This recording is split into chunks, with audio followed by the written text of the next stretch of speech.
So, Kevin, it's really a pleasure to have you here, and thank you for your time. I want to jump right in with a question. Tell Sure. us how it was to be in Japan in the 70s. You were in Japan for the first time in 1978. That's my birth year. Tell us how Japan was back then and maybe how you perceived the change over past decades. That's a great question, Eric. It's very different. It was very different than it is today. I remember flying into Haneda on JAL.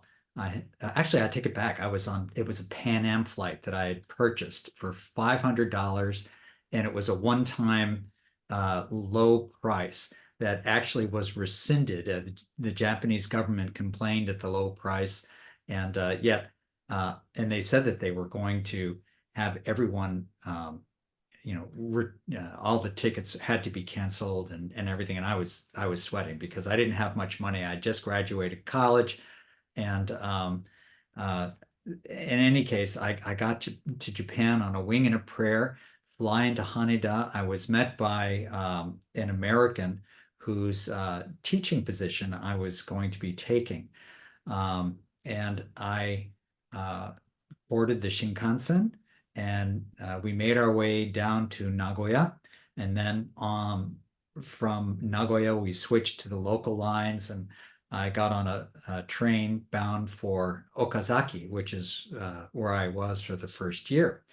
And I have this very, very vivid memory of these teenagers sitting in the car, and they had kind of slick back hair, pomaded, they looked like what we would call back in those days greasers. They were, they were sort of James Dean lookalikes. And I was just flabbergasted. And they were trying to figure out what me and this other American were talking about. And I just remember just being so totally disassociated with everything around me. And for the first several months, that's how I felt. It was like being on a movie set. I was the star actor because everywhere I went, people noticed me. I was in this relatively small town of Okazaki.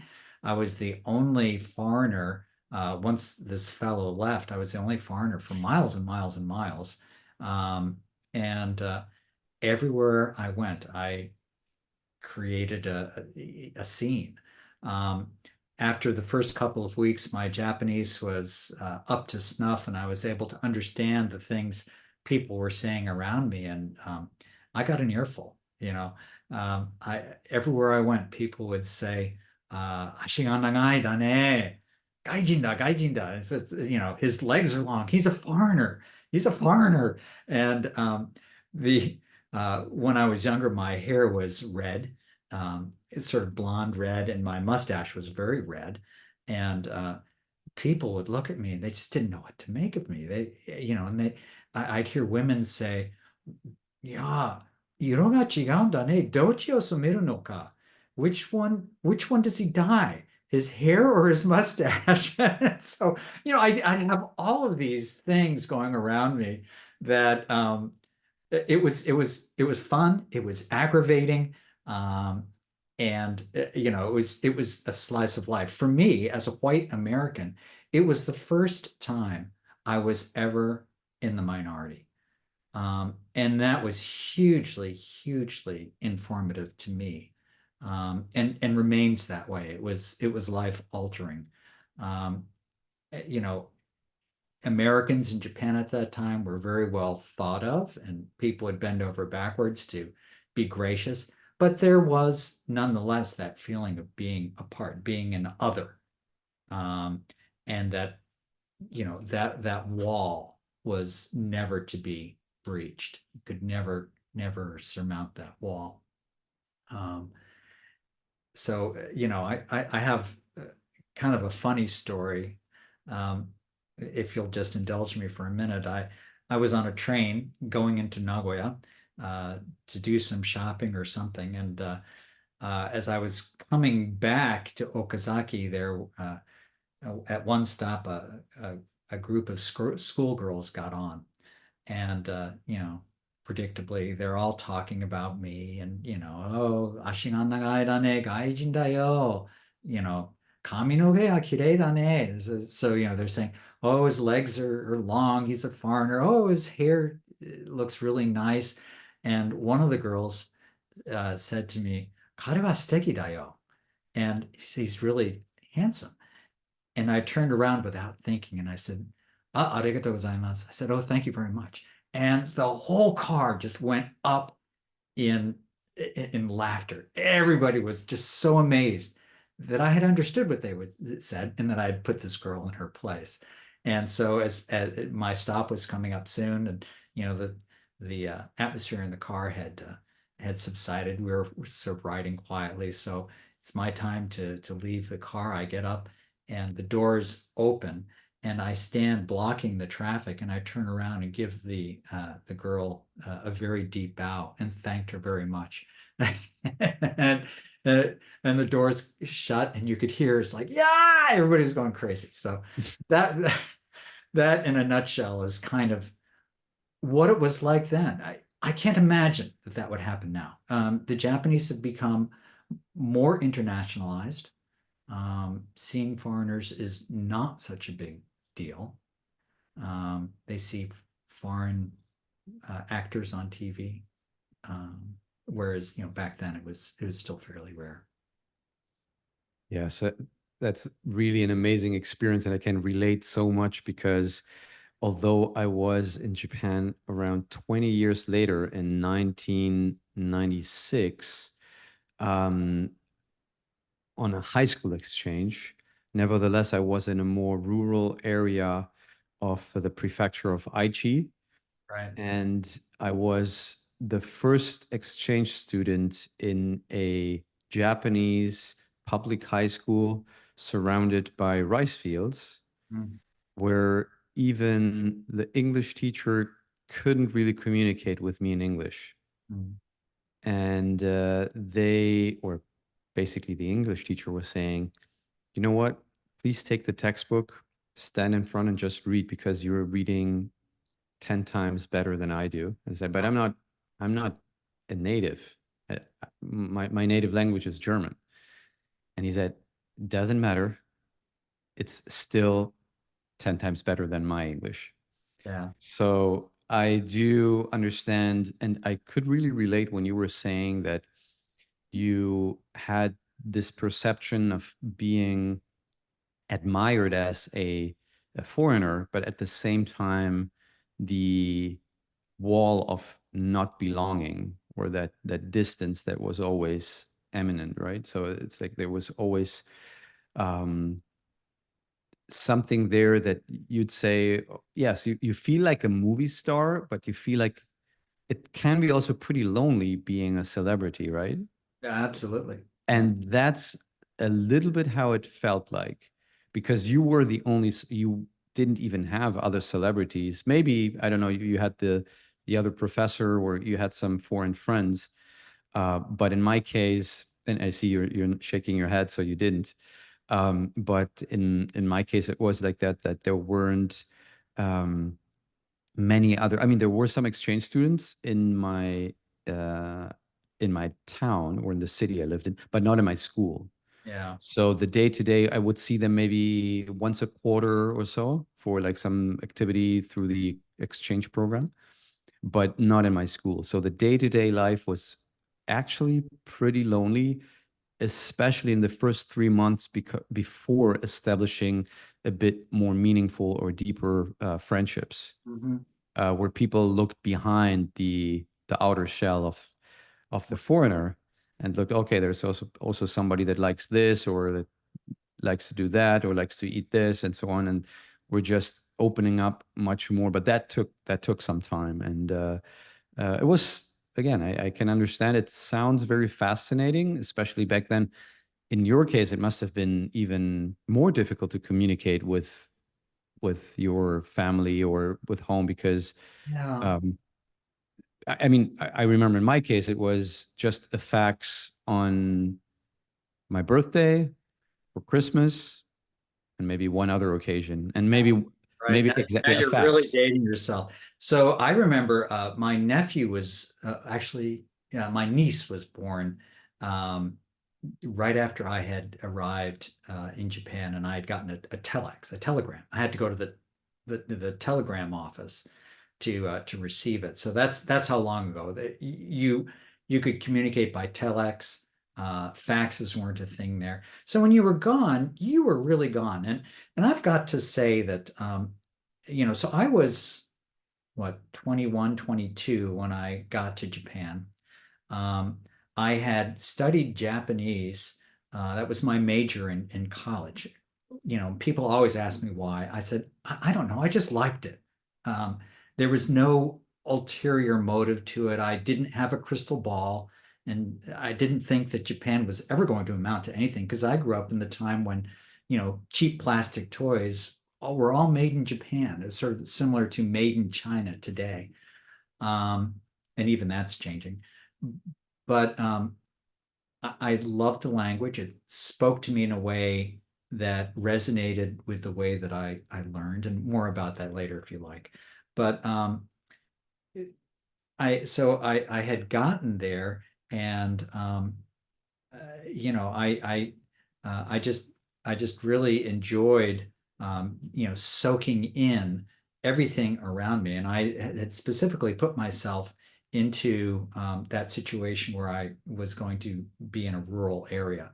I did not want to stay in Tokyo because I was afraid that if I stayed in Tokyo, I'd never really learn Japanese. So back to this, what I was getting at earlier, which was I went to university. My university had a junior year abroad program, and no way was I going to do that. No way at all. Too scary for me. I'm essentially a homebody. I don't particularly like traveling, and yet here I am. I'm in this profession that demands that I travel. Um, and junior year comes abroad. Do you want to go on the junior year program? Not a chance. So I graduated. Um, I had I could read and write Japanese. I could speak a little, but not very much. Um, and I was trying to figure out what am I going to do with all of this. I spent a lot of time and effort learning Japanese. It would be a waste to just let it go to pieces. So I met a kid, um, who I ended up admiring. He was basically said to me, you just have to do those things in life that scare you the most. And what scared me the most was going to Japan because, as you say, you're gone. And when you get there in the 70s, a phone call was $10 a minute in 1978 dollars. I mean, that's a lot of money. Um, and so it ended up being a life-changing thing for me. But yes, you're very much alone. Um, you had mentioned foreigners. Toward the end of my stay in Okazaki, there was I got connected to a pair of traveling English teachers. They'd come out of Nagoya, teach one class at a local Mitsubishi plant, and go back. But every Friday they had lunch at a Chinese restaurant, and I knew the owner of that restaurant said, "Oh, you should come." And so I made friends with those people. And then one day I was in the Okazaki Park, which maybe you've been there since you were in Aichi also, the great Okazaki Castle, which is uh, Ieyasu's, home turf. And I would go there and sit in between classes that I was teaching. And a young woman walks by, and she was white. And that's odd. I thought I knew all the non-Japanese around. So I struck up a conversation with her, and uh, I said, "So what are you doing in town?" She says, "I'm a dancer." Oh, I said, "Really? A dancer? That's great. What, ballet, jazz, modern, what?" She goes, "No, exotic." She was a stripper. Yeah. So, yeah, Nice experience. I've actually, in my time in when I was back in Japan for internships in 2002, 2003, I saw many of those, but most of them were from Eastern yeah. Europe. So, but that was, I mean, back then, that was a very lucrative. I don't know about the market right now, but as far as I've heard, it was a very lucrative thing to do because, yeah, it's like in there. That was 2000, so that was about, I mean, 10 years after things changed with the revolution and democratization of Eastern, I mean, Europe, or many countries in Eastern Europe. And I that was basically they were working in that area for a year or so, and they could provide for their families basically for the next decade or two Yeah. for their families, not just for themselves. So that was, yeah, that was big. Um, I'm really curious about how this all started for you because it was 78, but obviously you started to learn Japanese prior to that. And you briefly touched on that, but, and I don't want to dive into asking the same question, why did you start with Japanese? But I would really like to understand your path of how you started and what made you take the leap of faith and say, I have to go to Japan to really um, dive into the language deeper. And what were your reasons behind that? So I'm what they call a Connecticut Yankee. Um, I can trace my lineage back into the direct descendants back into the mid 1700s coming into the United States, although they actually came prior to that.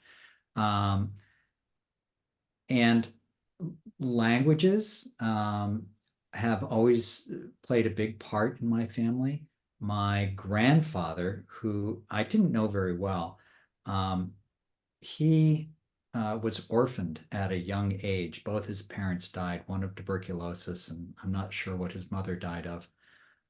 He was raised by his maternal grandparents.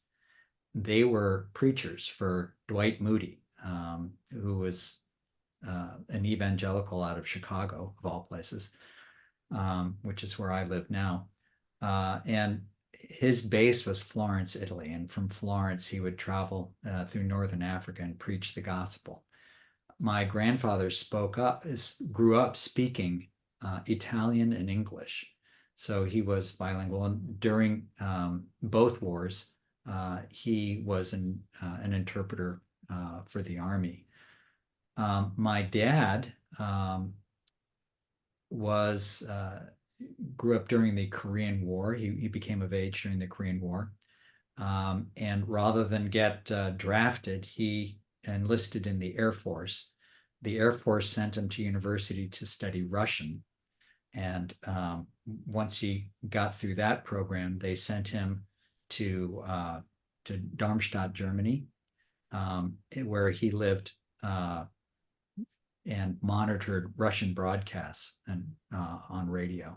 So my dad, um, he doesn't speak any Russian anymore, but he has this great abiding love for Germany and the German language, and he's always maintained that as a part of his career. So German was always spoken in my house, although neither of my parents are German. My mother lived in Germany for those 2 years that my dad was there. They had uh, uh, officers' quarters there. And my brother was born in Germany. And when my parents wanted to say something that they didn't want the kids to understand, they always spoke German. And sooner or later, I picked it up. My best friend growing up just coincidentally happened to have been German. His mother didn't speak any English, so I would pick up German there. I always had this fascination with cross-cultural experiences, and not just linguistically, but I I I like learning about different cultures, whether it be African American culture, Chinese cultures, you know, uh, Middle Eastern, whatever. I just like that interplay. So when I was a high school student, I my high school for some reason was rather progressive and had courses in uh, African studies, Latin American studies, and Asian studies. And I took all three of them because for some reason I just liked learning about different cultures. And when I went to college, um, I thought I was going to be really smart, and I said I'll just take an Asian studies class. I really did like Asian studies, but I thought, they had an Asian studies class. I could just sort of, coast along because I'd already had that in high school. And I had these two professors who were phenomenal, just really great. And they filled me with a love for Asia. And for that first year, I didn't know whether to study Chinese or Japanese. Um, my father, having studied Russian and never used Russian, and Russian being at that point communist, and China in the mid 70s, there was just no thought that they would become what China is today. I thought, well, I don't know. Maybe I'll do something with this, but I know if they're communists, I can't do anything. So I'll just study Japanese, and that was that. It's amazing. It's really, really inspiring. Yeah. And It's I loved studying the characters. It I think I'm a visual learner. Uh, mhm.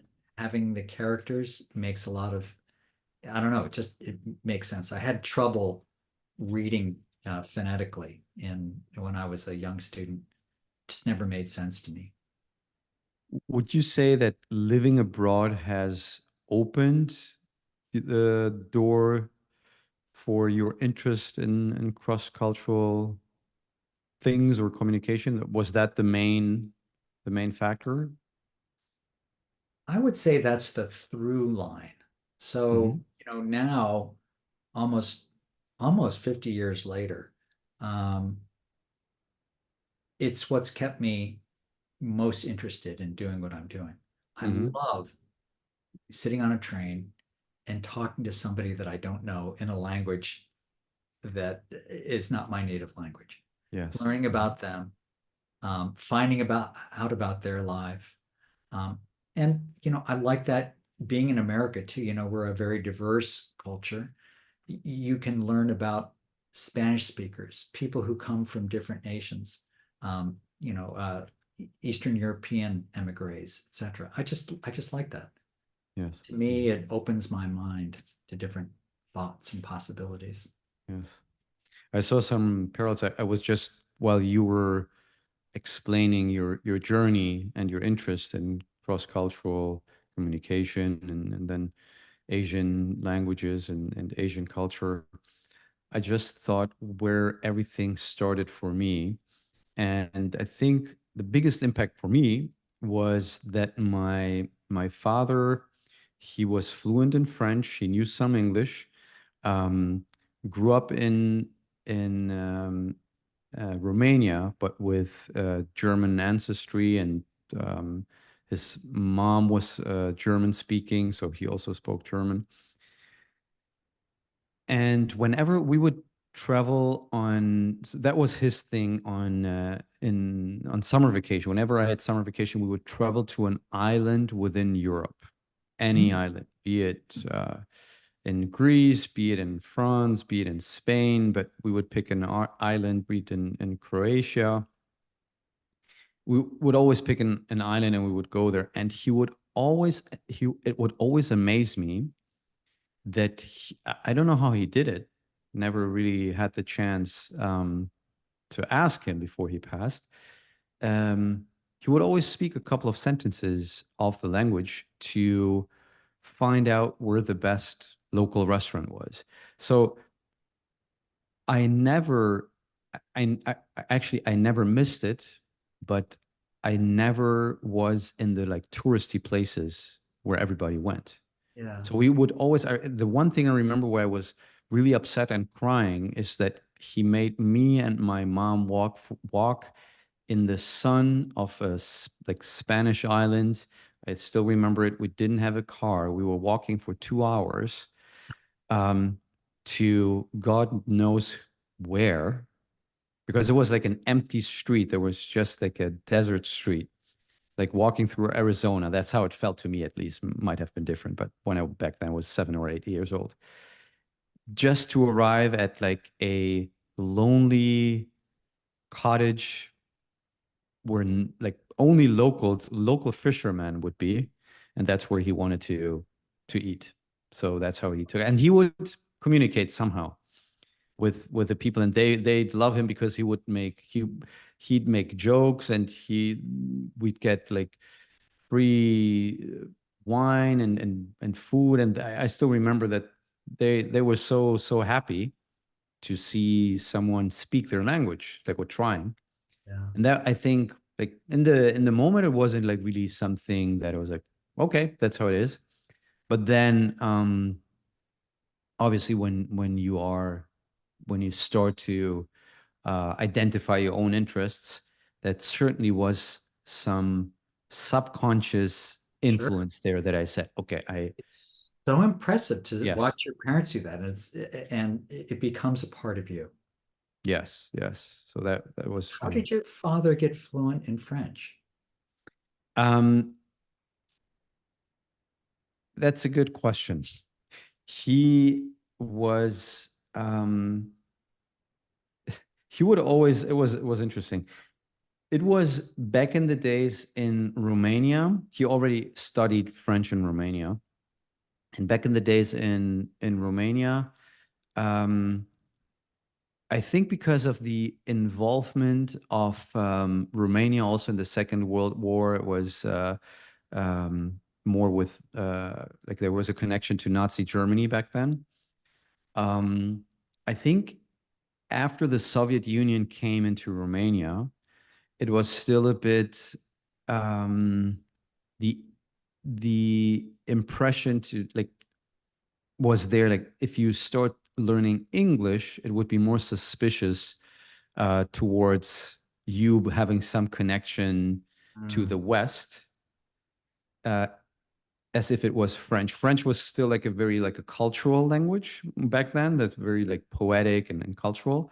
So I think it was mainly that reason that his because his father had to go to was imprisoned because he had like a lot of properties, was a director of a mining company, director of a telecommunications company. So he was back in those days in the top 10,000 of influential people in Romania. So he had to go. Like the political Soviet party basically had to make sure that there weren't any influential people, um, uh, yeah, available or there. So I think it was mostly because of the political reasons. That was the main reason why he started to speak French. But it was, um, I would say, the same as for me that he had seen um, his mother speaking not only Romanian but also German. And I mhm. don't know to which extent his father spoke other languages, but in his role uh, as a director of several companies, and I'm sure that he had some exposure to foreign Sure. languages as well. So I think that's the main reason why he started with French, and he was always very strong advocate for the French culture, and he also he sent me to a so-called Institut Français, which is like a what is it? Uh, in Germany, you would call it Goethe Institute, or in Right, Spain, it's Instituto Cervantes, which right, is like it's like the language and culture institute. right. Um, and I remember that I did that, but for me, it was like, no, I'm not. I'm going to stop with French. I'm going to learn Japanese. So that was like in my puberty. I said, okay, I need to liberate myself from the um, orders of my father a bit. Like that's Yeah. that's how it is. And then, So, but at so the what was yeah. it that drew you to Japanese as Well, opposed actually, to? this is an interview about you, Kevin, but that's fine. I'm curious. I'll do a quick um, recap or like a quick summary of why I started.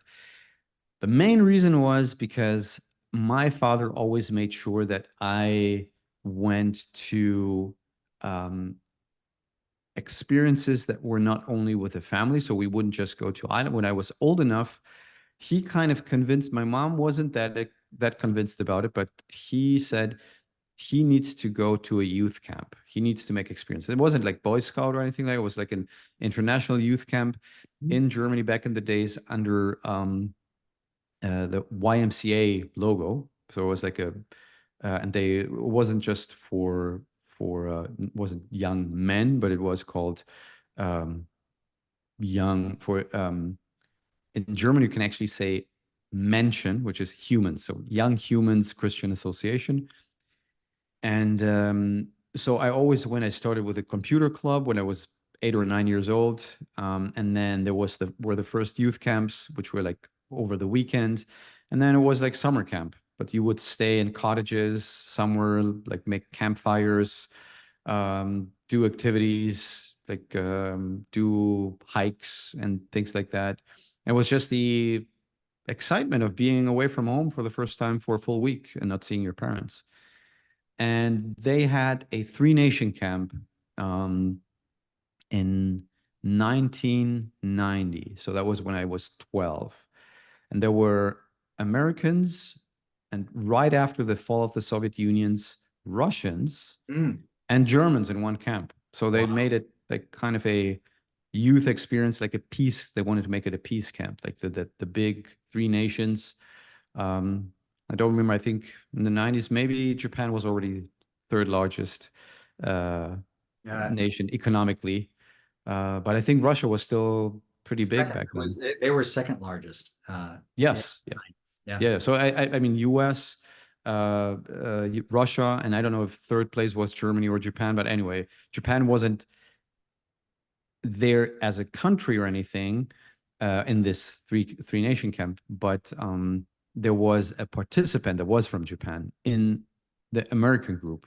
Now Mm. I found that fascinating because, of course, I mean, like every teenager back in the 90s, of course, I loved American bubblegum culture and everything, you know. What was it, 90210 and so on. Sure. Maybe that came later, but anyway, things like that. That was absolutely amazing. But I had also already like some fascination for video games. Mm. So like a Street Fighter was like a big Street Fighter 2 was a big game back then. And when I heard that he was from Japan, I was like, whoa. So that was like, okay, tell me more about it. Yeah. And so his English was pretty decent, but not obviously as fluent as the American, like the native speakers. And so we kind of developed a friendship, and it became like he became a pen pal after the summer camp. He went back to the US because his father was an expatriate working for Mitsubishi, and he would send me letters, and one day he would send me something in Japanese. And then I was like, okay, that's it. I need to learn this language Cool. because Yeah. there was no Google Translate, nothing. So that's why I started. It was because of him. Omura Takuji is his name, and or Takuji Omura. And yeah, he's still my friend today. Oh, that's He's back in Japan. And yeah. great. But to come back to your story, Kevin, thank you for allowing me to elaborate a bit about my background. I think I haven't really shared this here yet, so I'm happy that listeners or viewers might have the chance to learn more about why I started Japanese. Um, but I would like to understand more how you decided to make Japanese and Japan part of your career path, because you've done a lot in Japan, outside of Japan, working with Japanese, using your language skills. Give us a quick rundown on how you started. What was your first decision to make this part of your career? Well, to be very honest, I sort of stumbled into it. When I went to Japan, I was teaching English. That was just a way to keep myself fed. Uh, I didn't know really what I wanted to do. Before I had graduated from college, I had gotten, in my senior year, I decided, well, I better just hedge my bets here and get certified to teach. So I'm also a certified secondary education history teacher. And when I was living in Japan and thinking about coming back to the United States, I thought I wanted to continue teaching. So actually, when I arrived back in the United States, I started teaching, um, and uh, after a year of teaching in the United States, secondary ed, um, I decided, I'm foolish to throw away this knowledge that I've gathered about Japan. Um, and I really have to find some way to make it a part of, of my career, a part of who I am. And, earlier I had said that cross-cultural experience was the through line for me, and it always has been. And what I realized was that um, being able to do business put me into a position where I would be able to meet others, have that cross-cultural experience. So I went back to school. I started working on an MBA. This was in the early 80s. And by 1982, a somebody that I had met in Okazaki, he was the owner of a wire manufacturing company. He asked me to open up his first US sales office in Chicago. And in 1980, I was living in Cleveland at the time where my soon-to-be wife was getting her MBA. Um, it was a very bad time economically. We were in the middle of a recession. And I said, you know what? I'm just going to grab this job. So I didn't complete my MBA. Went to work for Fuji Magnet Wire, started their operations here in the US. And then as the yen started gaining value, their competitive advantage disappeared. You just can't ship wire across the ocean economically. So I ended up working for Toshiba then for about 7 or 8 years after that. And then for, uh, well, what shall I say here? I realized that I was not going to go very far in a Japanese organization. Again, that feeling of otherness. And this is, the late 80s, early 90s. And there came an inflection point in my career. I was doing well at Toshiba. It was interesting. They needed somebody with who was bilingual in Japanese and English, because they had an engineer there who refused to speak and learn English. So they needed somebody to translate for him. So we were on the buddy system. We went everywhere together. And it was great. It was really interesting. He was a really interesting guy because, very, very strong individual. And I always say that the strongest individuals that I know anywhere are all Japanese. To be able to buck that very strong society, that societal system, you have to be pretty strong in your own beliefs. And he, so, despite the fact that they really needed someone to speak Japanese, they weren't that thrilled to have me around because I was privy to what they were saying, and it embarrassed them and embarrassed me multiple times. And finally, my wife and I were just talking about this the other day. In 1991, my second child was born, and the day after she was born, I got a call. I was taking a 2 or 3 day break, which was customary at that time. I got a call from my boss saying, "You've got to be on a plane down to Raleigh, North Carolina, because the factory that we're supplying, an IBM factory that we're supplying, has shut down because of our product isn't working correctly. So you've got to go down there and sort the product, good from bad." And I said, "No, I can't do that, Mom. Just had a child." He said, sorry, you got to go. And I said, why don't you go? And he said, I'm not going. And I said, well, send one of my, one of my juniors. And he said, no, you got to go. So I said, okay, I'll go. So I was down there for a month while my wife had this little baby and a 5-year-old. And I said, that's it. I'm not doing this anymore. Japanese system is too inflexible. So I started my own company, which was called Japan Business Group. That was in 1992. And I started working with US companies trying to break into the Japanese market. Because I am in the Chicago area, Motorola at that time was the biggest company around, and they were very successful marketing their cell phones.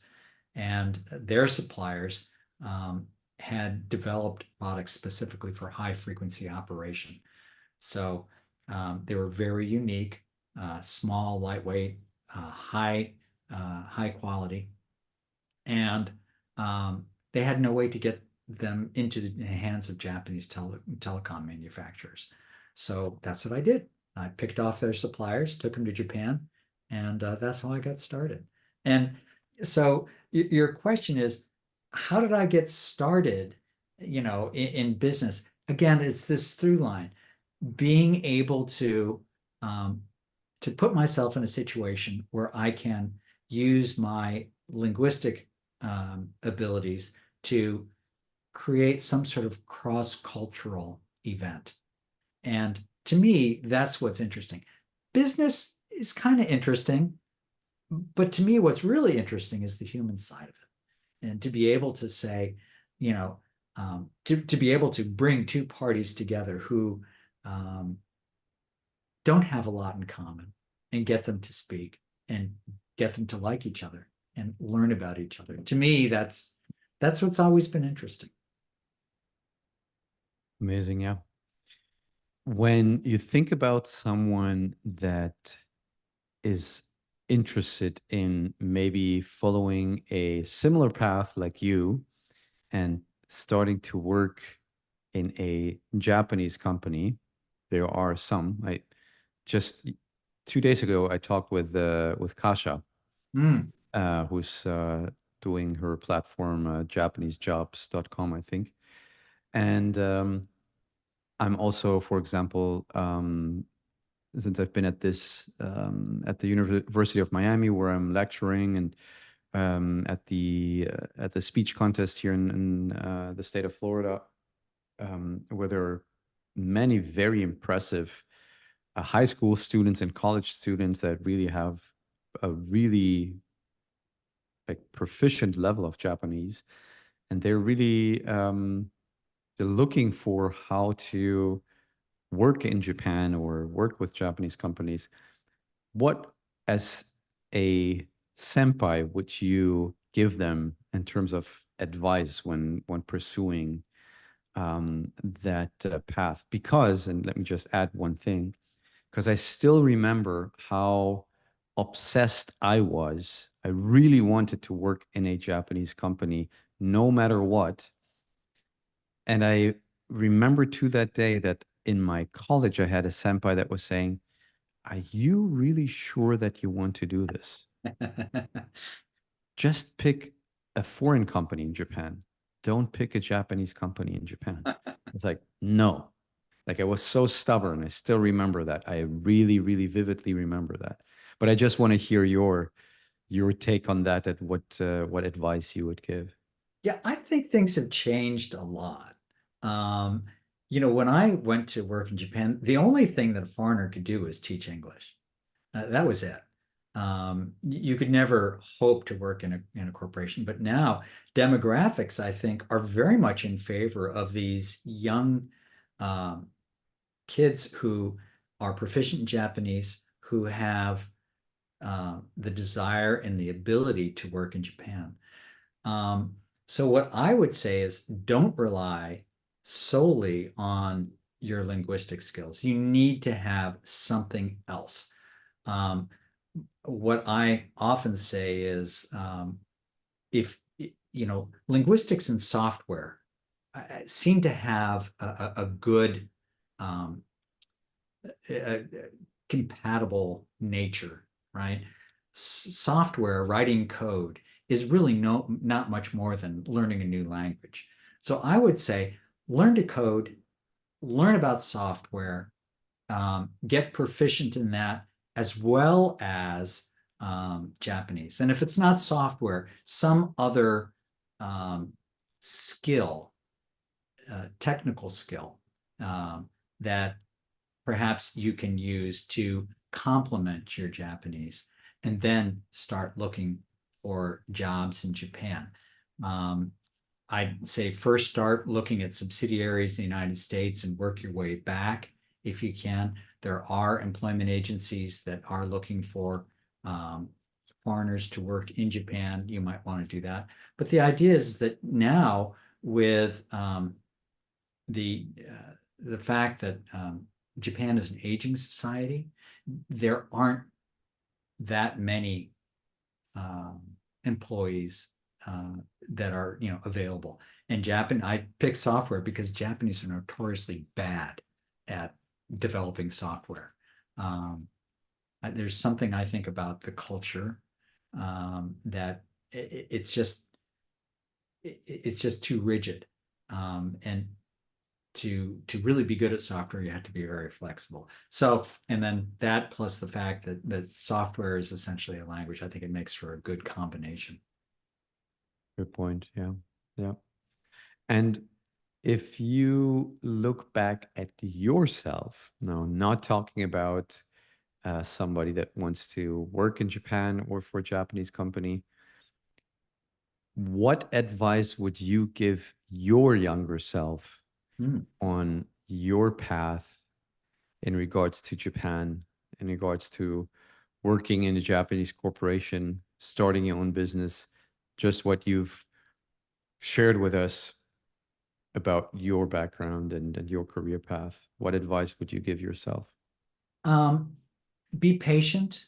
Um, One of the things that I regret, well, I'd mentioned that I first started working for Fuji Magnet Wire. That was my first job working for a company. Um, I think I was a little impatient. Um, I wanted more success than they could give me in the short run. These were two very dear friends and remain two very dear friends who run the company. I still communicate with them frequently. Um, and I think I did them a disservice. And I think in some ways, I did myself a disservice by being too impatient, not looking out over the longer term. My move to Toshiba um, was, I think, because I wanted to be working for a large, big name company. Fuji Magnet Wire was, relatively small, family run business. But you know what? Um, it, it's pretty amazing what they've done. I think I should have been more patient with that. And I think just in terms of how you manage your career, patience is very, very important.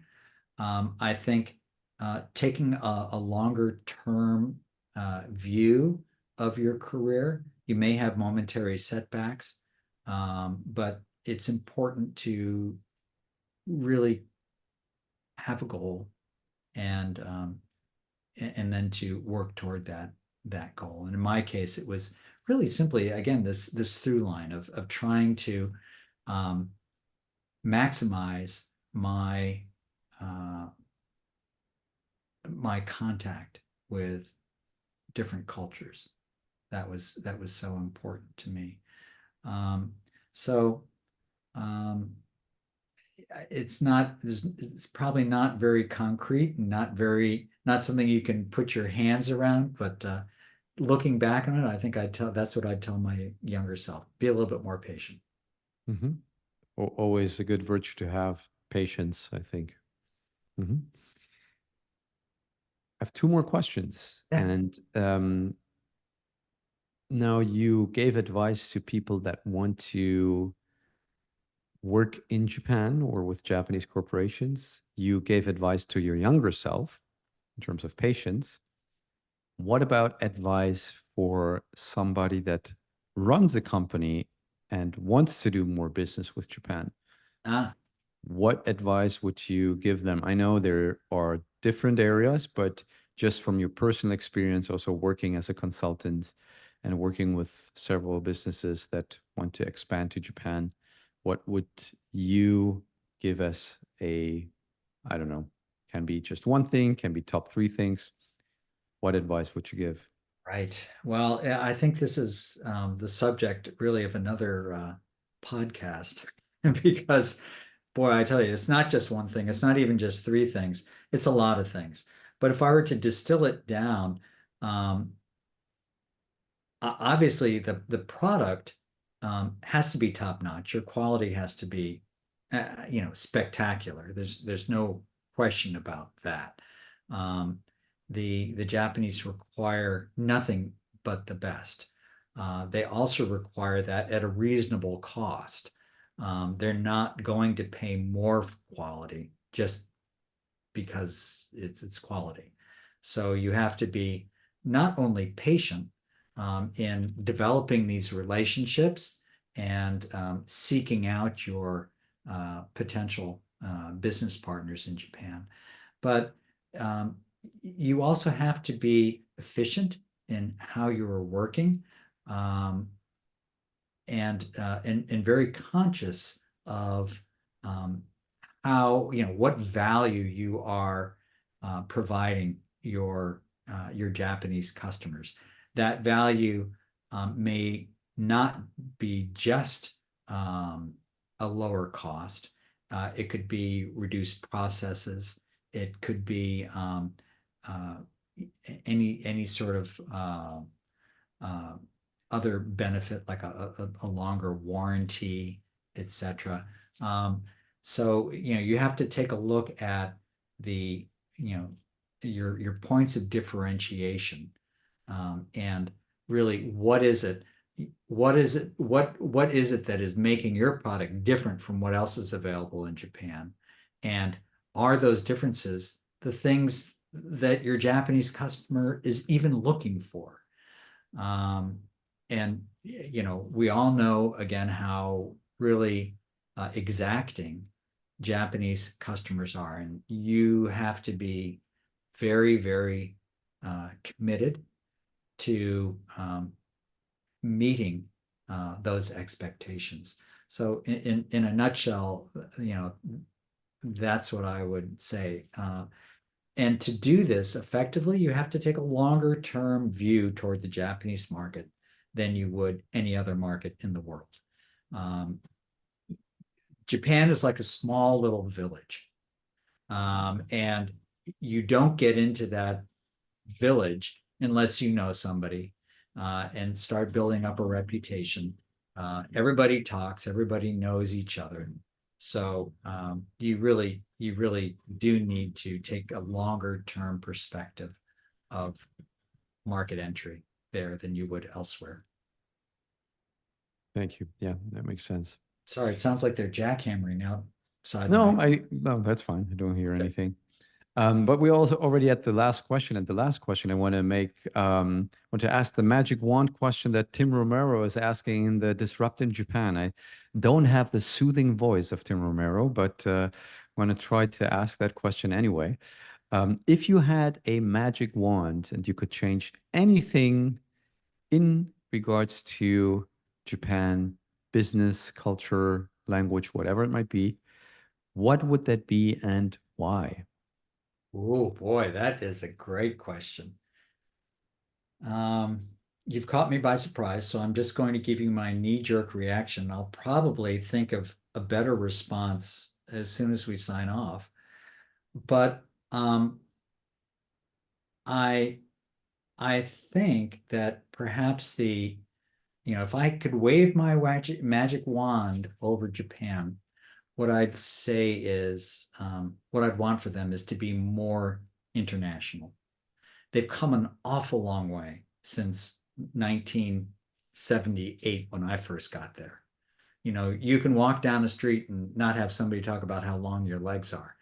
Um, it's amazing what they've done in just 2 generations, but more needs to be done. Um, when I watched the Oscars, there was a Japanese director.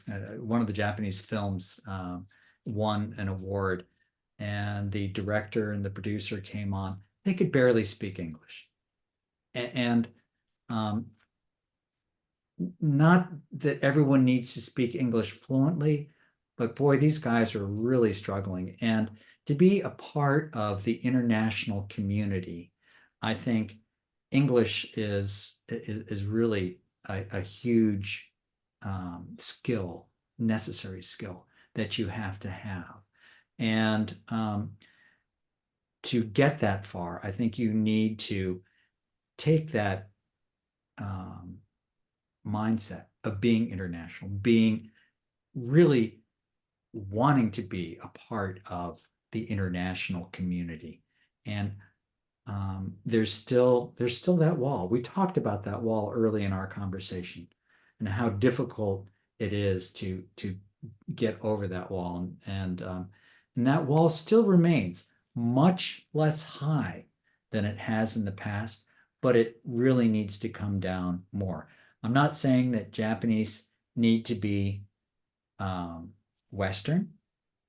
I wouldn't wish that on them at all, but they need to know how to work within the Western framework and use that to um, to their advantage. So that's my magic wand wish for Japan. Become more international. Keep going. Very well thought. I think that wasn't a how did you call it? Knee-jerk answer? Knee-jerk No, reaction. reaction. No. I think it was very thorough, and I fully agree. Kevin, where can people learn more about you and if they want to get in touch with you? Sure. So I do a lot of things. Um, the probably the at the moment the best way to learn more about me is to go to pacifictangogroup.com. That's Pacific and then like tango, like the dance, group.com. It is a collective of which you are also a member. We're a group of consultants that have come together. We all have our own businesses, and we try and work with clients on a broader base, providing more services as a whole than we could individually. I also work as Asia Business Group. Um, so you and the URL for that is Asia, ASIA Biz, BIZ group.com. So you can find me there as well. Or people can contact you and you can put them in touch with me too. Kevin, thank you so much for your time today. That was great. Very much enjoyed having a conversation. Me too, Eric. Thank you so much.